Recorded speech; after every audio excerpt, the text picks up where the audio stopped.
Take front car. This is the front Guys, car. I'm just trying to get home safely. And this is I what I said have to take the deal front with. car. Take the front car.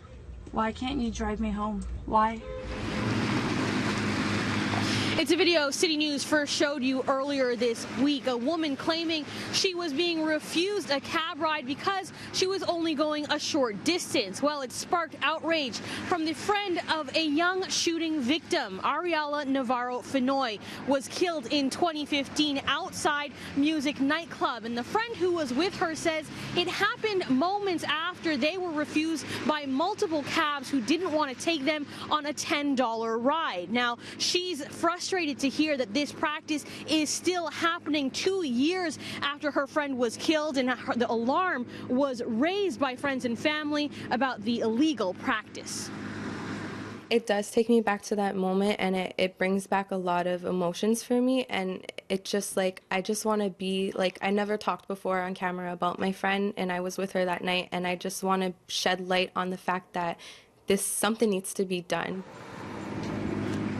City bylaw says cabs are not allowed to refuse a fare except under specific circumstances, and they could face a penalty of $500 for doing so. Now, we reached out to the city to get the numbers on how just how often this is happening, but what's more telling is how few of the complaints actually lead to penalties. Last year, out of 267 complaints to the city, only 22 cabbies were fined. I mean, the fines they're substantial. You figure a $500 fine for simply saying no to a $10 fare, that's a substantial penalty. But I think the biggest problem is that people don't realize there is this recourse, but we do need their support. We investigate the complaints, but we need the person, the rider, to come to court.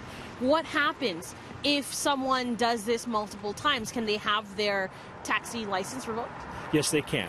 We have the Toronto Licensing Tribunal, so with the appropriate convictions or with the appropriate supporting evidence, we would take that driver to the Toronto Licensing Tribunal, and the remedies are anywhere from probation period, a temporary suspension, or a total revocation.